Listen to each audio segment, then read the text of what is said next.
दादरमधील प्रसिद्ध ऐतिहासिक ठिकाण असलेलं छत्रपती शिवाजी महाराज पार्क मैदान आता रिनोव्हेट होणार आहे। छत्रपती शिवाजी महाराज पार्क मैदानामध्ये ज्या ज्या ठिकाणी गरज आहे त्या त्या ठिकाणी आता संपूर्णपणे विकास जो केला जाणार आहे आणि या संदर्भामध्ये बातचीत करण्यासाठी स्थानिक नगरसेवक विशाखा राऊत आपल्यासोबत आहे, त्यांच्याशी आपण बातचीत करणार आहोत। त्यांच्यासोबत आपण पाहतोय आराखडा सुद्धा आहे, कशा प्रकारे याचा विकास होणार आहे, कशा प्रकारे त्याचं पुनर्बांधणी जी होणार आहे, या सगळ्याची माहिती त्यांच्याकडूनच आपण जाणून घेणार आहोत। ताई, काय सांगाल, एकंदरीत हातामध्ये तुम्ही संपूर्णपणे आराखडा घेऊन बसलेला, कशा प्रकारे रिनोव्हेशन हे असणार आहे?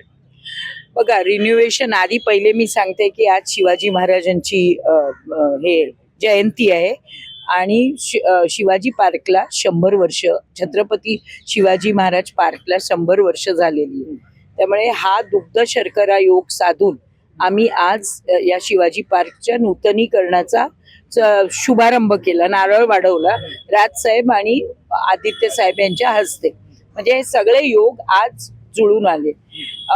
गेले अनेक दिवस शिवाजी पार्कच्या ब्युटिफिकेशनचा किंवा त्याच्यात काय सुधारणा करण्याकरता इकडचे लोकल ALMs आमच्या बरोबर संपर्क साधून होते आणि आम्ही त्याचा पाठपुरावा केला आणि आम्हाला आयुक्त भूषण गगरानी यांनी फंड दिला आणि तो फंडाचा शुभारंभ आज आम्ही केला।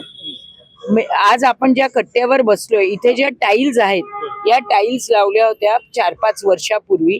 या ऍडेसिव्हनी लावलेल्या, ते ऊन वारा खाऊन ते ऍडेसिव्ह निघत चाललंय आणि म्हणून अर्ध्या चिप्स निघाल्या। मग आम्ही आता असं ठरवलं की या चिप्स काढायच्या आणि प्लेन फक्त प्लास्टर करून हे कडा अशा गोल करून हा संपूर्ण जो कट्टा आहे शिवाजी पार्कचा तो आपण त्याचं आपण नूतनीकरण करायचं। हे बघ, या ठिकाणी तुम्ही ही पाहू शकता की कशा प्रकारे त्याचं नूतनीकरण असणार आहे। हा आराखडा आपण पाहतो, हे चित्र आपण पाहतो। या अगोदरच जर आपण पाहायला गेलं तर या अगोदर आपल्याला हे असे या अगोदर अशी ही कटाडा जो आहे आपण पाहतो अशा पद्धतीचा आहे, ज्याच्यावरती विविध प्रकारचे छोट्या छोट्या लाद्या चिप्स पद्धतीने पाहायला मिळतात। मात्र त्या काढून आता कसा हा आराखडा असणार आहे, तर हा आराखडा आपण पाहतो या ठिकाणी अशा प्रकारचं हे डिझाईन असणार आहे। आम्ही असं गोल करणार आहोत ज्यांनी हे जे मांडीला बसल्यावर लागतं, सगळेच जण शॉर्ट्स घालून पण बसतात जेव्हा वॉकला येतात तेव्हा, ते लागू नये म्हणून हा असा आम्ही गोल कर्व देणार आहोत इथे। यामध्ये आणखी कशा कशाचा समावेश आहे आणि मी सांगते, आणि हे जे खाली जे दगड आहेत ना ते आम्ही प्रे पेंट करणार आहोत, जे कलर आहेत त्यांनी पण ब्राईट, म्हणजे हा प्लेन ठेवणार आणि खाली दगड पेंट करणार, त्यामुळे त्याला एक चांगला लुक येईल। मग हे ट्री गार्ड्स आहेत, बऱ्याच ठिकाणी ट्री गार्ड्स मुळं वाढल्यामुळे तुटले, ते आम्ही परत रिपेअर करणार। हे बघा, इथे त्याचा फोटो आहे। जिकडे फ्लॅट आहे असं तिथे फ्लॅटच ठेवणार आणि जिकडे असा चौथरा आम्ही करणार।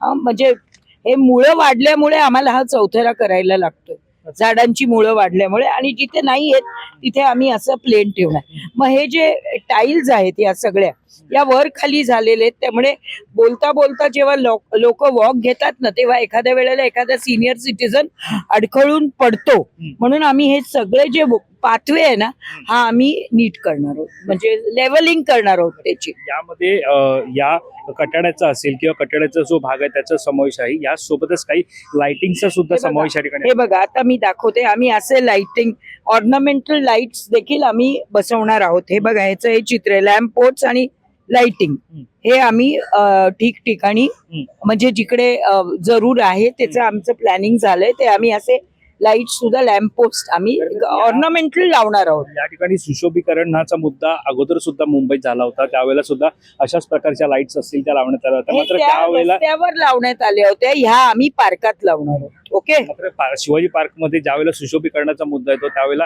अनेकदा टीका सुद्धा करण्यात आलं की अनावश्यक लाईट्स ज्या आहेत त्या लावण्यात आम्ही आता मी तुम्हाला सांगते, आम्ही सगळे ALMs ना घेऊन हे केलेलं आहे।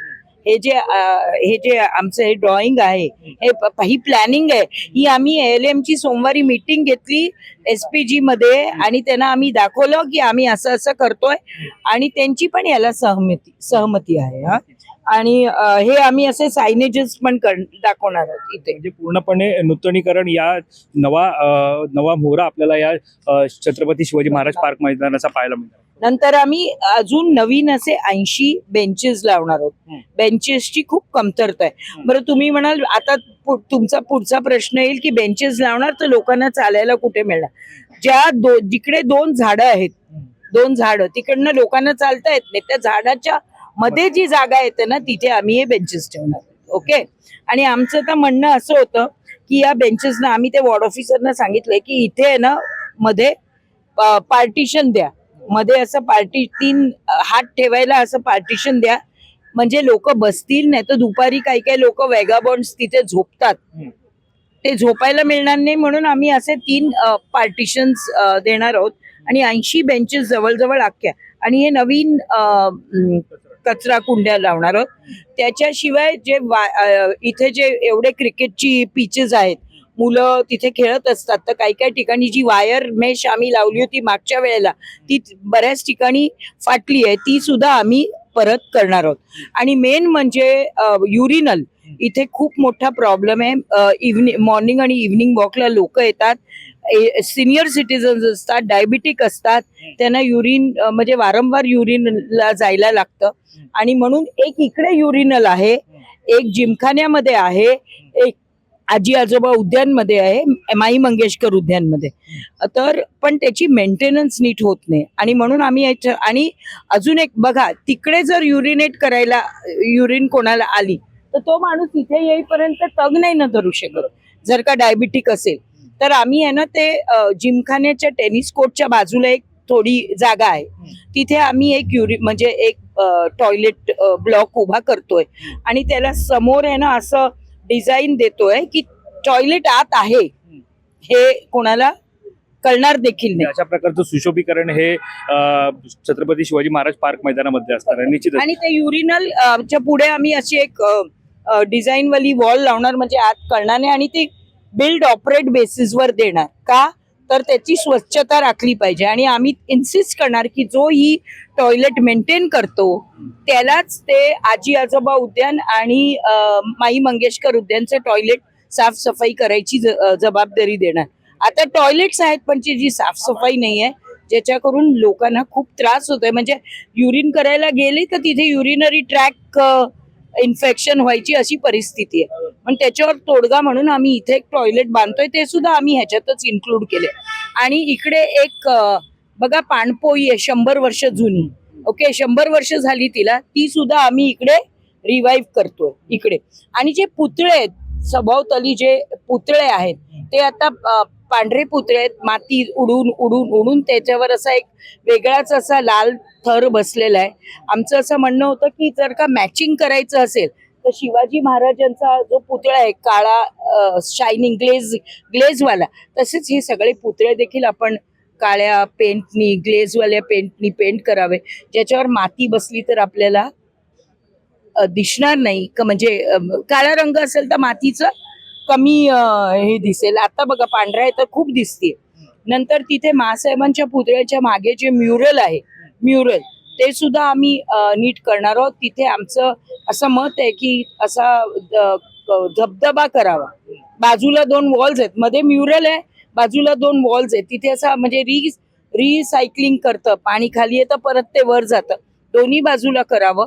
कारण म्हणजे पाणी तो साफ होईल, माती राहणार नाही, आणि असं कास्केड खाली येताना थोडं सुदिंग पण होईल आईसना. मात्र या सगळ्यामध्ये महत्वाचं आहे ते म्हणजे की तुम्ही कशा प्रकारे सुशोभीकरण असणार आहे, काय काय त्याच्यामध्ये नवीन असणार आहे, याची सगळी तुम्ही माहिती दिलेली आहे. मात्र सगळ्यात मुद्दा येतो त्यावेळेला ज्या या जसं तुम्ही सांगितलं की पुतळ्यांचं ज्या वेळेला तुम्ही उदाहरण दिलं त्यावेळेला त्याच्यावरती मोठ्या प्रमाणात धूळ जमलेली आहे, माती जमलेली आहे तुम्ही सांगितले. मात्र हाच मुद्दा या ठिकाणी उपस्थित होतो, ज्या जाळ्या लावण्यात आलेल्या आहेत त्या संदर्भात काही निर्णय तुम्ही घेतले? जाळ्या काही धुळी करता लावण्यात आलेला नाही. मी स्पेसिफिकली सांगते, बॉल तिकडे कट्ट्यावर बसलेल्या लोकांना लागतो म्हणून जाळ्या लावणार आहोत. आणि जी माती उडतीये, ओके, म्हणजे मी त्या मुद्द्यावर येणारच होती, जी माती उडतीये त्याच्यावर आता आम्ही टेम्पररी सोल्युशन काढलंय. दररोज रात्री टँकरनी, ओली राहिली माती किती उडत नाही, दररोज रात्री टँकरनी पाणी मारलं जातं, त्यामुळे 60% तरी माती उडणं कंट्रोलमध्ये आलंय. उर्वरित 40% आहे ना ते आता IIT सर्वे करते. एखाद्या आठवड्याभरात IIT आपल्याला रिपोर्ट देईल आणि काय करायचं ते सांगेल. पण मला असं वाटतं आता आम्ही टँकर आणतोय, पण आजूबाजूला इथे रिंगवेल, बोरवेल, रिंगवेल आणि नॅचरल विहिरी सुद्धा या 7-8 आहेत शिवाजी पार्क मध्ये त्या रिवाईव्ह करून त्यांनीच पाणी मारायचं असं आमचं मत आहे. आता IITचा रिपोर्ट आल्यावर आपण त्याच्यामध्ये अजून काही सुधारणा करू शकतो ते आम्ही बघतो. तर आपण पाहतो या ठिकाणी सुशोभीकरण कसं असणार आहे याचा संपूर्ण आराखडा हा विशाखा राऊत यांनी आपल्याशी बातचीत करताना सांगितलेला आहे. त्यामुळे आता नेमका आता याच्या संदर्भातला जो सुशोभीकरणाचा जो नारळ वाढवला जातो तो आता वाढवण्यात आलेला आहे. त्याचं काम नेमकं कधी सुरू होणार आणि नेमकं कशा प्रकारे आपल्याला आराखडा असेल तो आपण पाहिलेला आहे. सुशोभीकरण कसं होणार ते सुद्धा पाहिलेलं आहे. त्यामुळे आता या सगळ्यावरती आपल्याला लक्ष असणं त्या संदर्भातली अधिकची माहिती जाणून घेण्यासाठी तुम्ही माय महानगरपालिका सबस्क्राईब करायला विसरू नका. Camera person Ajay sir, Mumbai.